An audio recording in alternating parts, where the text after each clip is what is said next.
Bonjour et merci de nous suivre dans le festival numérique du Prince The Purple Experience. Aujourd'hui, je vais vous parler un peu de ce qu'on appelle la mémorabilia. Donc, il n'y a pas dans une collection autour d'un artiste de musique que des disques, il y a un peu les objets dérivés. Et quand on pousse plus loin, de temps en temps, les fans hardcore rencontrent et ont l'occasion de rencontrer des objets extraordinaires. Mais avec toujours le problème de savoir est-ce que c'est vrai, est-ce que c'est pas vrai, ou compagnie. Alors, peu importe, c'est quand la passion l'emporte, on arrive à trouver des choses. Bien qu'on ait les certificats d'authenticité, tout se greffe autour, on n'est jamais sûr de la vérité, mais l'objet que je vais vous montrer, il est un peu particulier parce que sans être fétichiste, quand on parle Prince, on pense chaussures. Là, ici, vous en avez une paire que nous avons eu l'occasion de trouver lors d'un voyage aux États-Unis avec mon épouse. C'est même pas moi qui les avais remarquées, c'était une de mes filles dans le magasin. Puis j'ai commencé à discuter avec le gars qui était plutôt sympa, avec un peu d'appoint. Au bout de 3/4 d'heure, les prix commençaient à être intéressants, on ne va pas tourner autour du pot.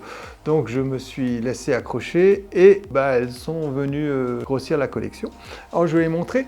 C'est une paire de baskets, bon, pas les belles bottines que vous pouvez voir parce que ça, de toute façon c'est inaccessible, mais qui date de la période du Love Sexy Tour de 88 et de belles factures. Alors la taille c'est du 37, alors Fabienne qui fait du 37 les avait essayées dans le magasin, comme ça on savait qu'on était à la bonne pointure. Elles sont un petit peu de l'époque de sa costumière, donc avec des boutons. Bon, c'est pas forcément du meilleur goût.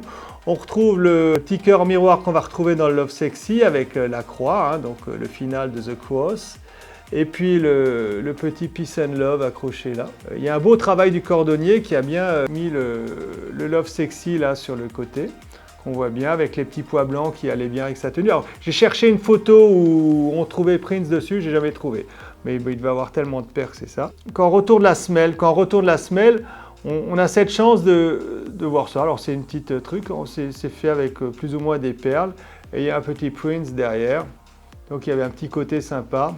C'est vraisemblablement ce qui m'avait fait craquer à l'époque. Voilà, alors ça c'était simplement pour vous montrer que dans l'exposition Prince The Purple Experience qu'on aura l'occasion de faire, il n'y aura pas que des disques, il y aura un peu des objets et d'autres surprises comme ça. Dans la mise en place de l'exposition, nous allons essayer de faire passer le message, de montrer comment l'industrie musicale avait évolué, les différents supports avaient évolué.